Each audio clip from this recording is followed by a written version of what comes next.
cru.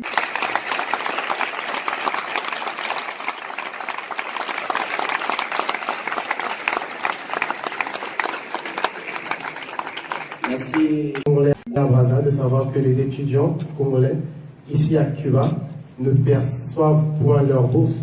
Ce n'est pas une phase normale, parce que lorsqu'on ne perçoit pas la bourse, on souffre. Et notre souffrance atteint certains pics. Alors nous voulons commencer par l'État de Cuba. Cuba est un pays socialiste.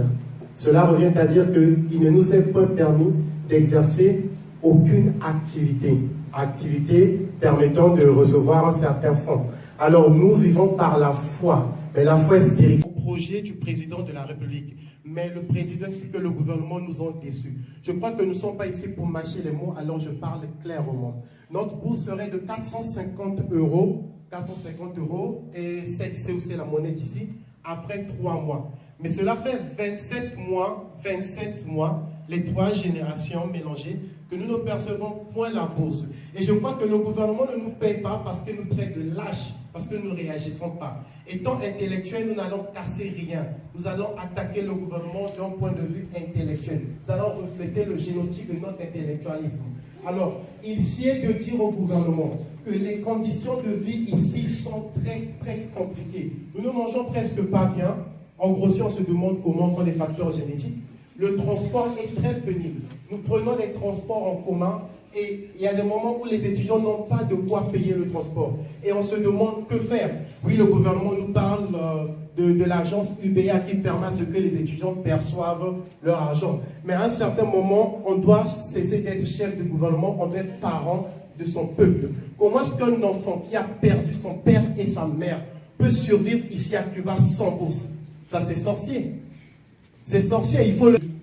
Le problème n'est pas à Cuba, le problème est à Brazza. C'est un système politique. Mais nous ne sommes pas venus pour la politique. On a cru au ministre, on a cru au gouvernement. On est déçus. C'est la nationalité la plus déchue ici à Cuba. Et je bénis Dieu que je suis tombé amoureux d'une Congolaise, car les étrangères nous refusent déjà. On n'a pas de sens. Vert, jaune, rouge n'a plus de valeur. Mais on ne va pas se laisser faire. Le drapeau est en face. On va relever les couleurs. Nous n'allons pas permettre que le gouvernement qui n'est point éternel fasse de nous des moins que rien. Nous sommes Congolais. Cette unité ne fait que commencer. On n'a pas de bourse, on n'a pas de soutien financier. Je me demande quel est le rôle de notre ambassade. Pas de rôle important. Il n'y a pas de rôle. Le transport ne marche pas. Il y a des moments, les étudiants veulent aller à l'école, ils n'ont pas de motivation. Avoir de mauvaises notes n'est pas synonyme d'être idiot. Avoir un baccalauréat C ou D est synonyme d'être intelligent. Ce qui donne le mauvais résultat ici à Cuba, c'est le manque de motivation. L'homme évolue par motivation. Et le gouvernement ne nous motive point. On ne sait rien. On ne sait même pas si on va travailler.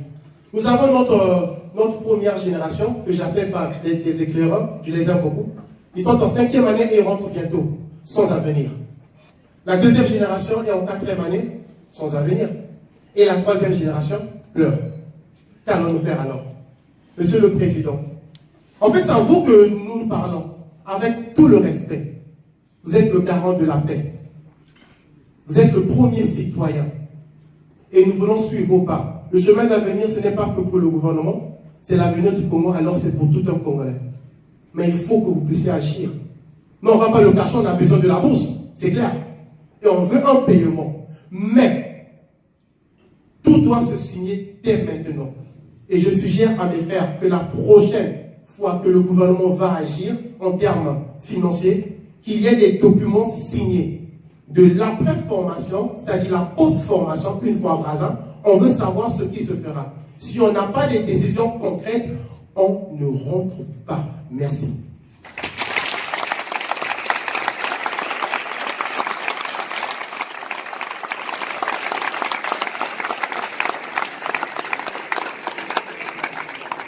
Merci. Bonsoir tout le monde.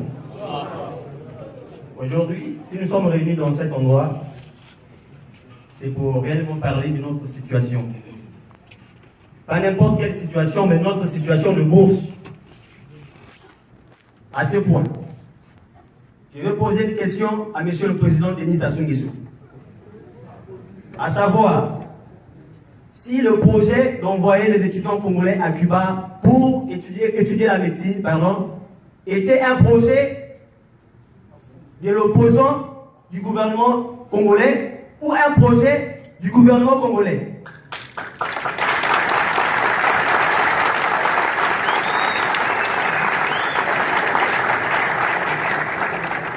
Car, à ce sujet, si réellement c'était un projet du gouvernement congolais, le gouvernement congolais n'allait pas nous maltraiter jusqu'à ce point.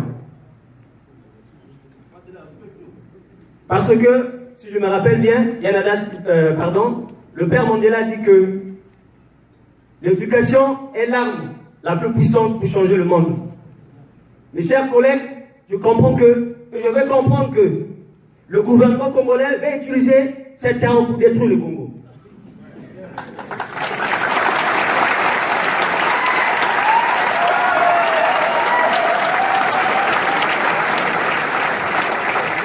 Je suis fatigué. Je suis fatigué. Et nous sommes fatigués.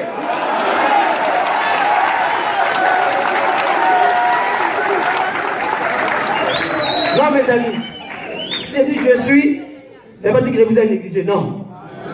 Nous sommes ensemble. Nous sommes ensemble.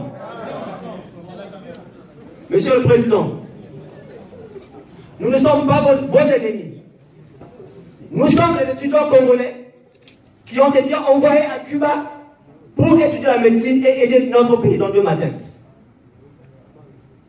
Et nous avons l'impression que votre gouvernement et vous-même, Monsieur le Président, vous voulez créer un rebelle, un révolutionnaire.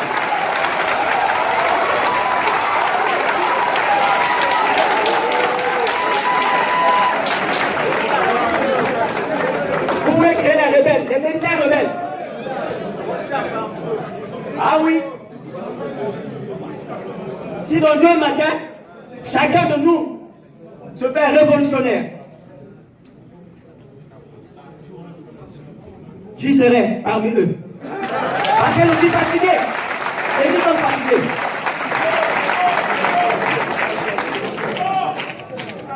Et je pense que parmi les étudiants qui se trouvent à Cuba, il n'y a pas vos enfants ici. Que ce soit les ministres. Mais dites-moi, un jour, j'étais en train de surpasser un journal. Le ministre Bruno Itoa, il a dit que le gouvernement est conscient pour ces désagréments causés par manque de liquidité dans le trésor public. Mais moi, j'ai été à la faculté des sciences. Je connais cette situation-là depuis le pays. En quelle année les étudiants congolais ont aperçu leur bourse sans problème? À tout moment, il y a eu des caisses là-bas. On a toujours lutté pour notre bourse. Mais pourquoi comme ça? Mais nous ne comprenons pas si réellement vous avez étudié à l'étranger, parce que si réellement vous avez étudié à l'étranger, vous allez régler notre situation dans le cadre de plus bref délai.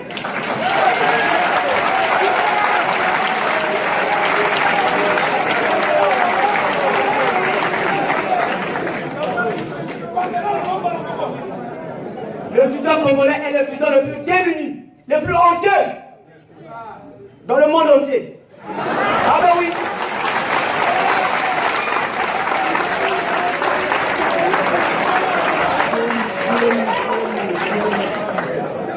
Mais si vous ne savez pas, vous êtes entouré des menteurs, des bandits. Le Premier ministre, il vient à Cuba ici, et à son retour, il dit que non, nous avons visité toutes les facultés, les enfants se portent bien. C'est faux, c'est un menteur.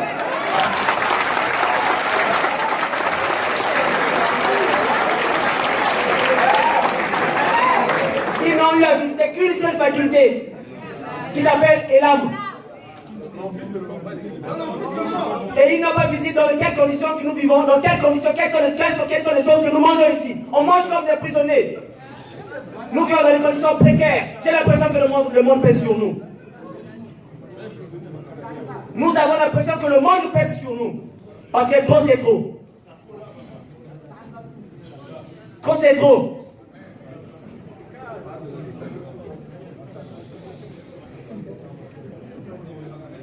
Franchement, je n'arrive pas à parler parce que ça me dépasse. Ça me dépasse.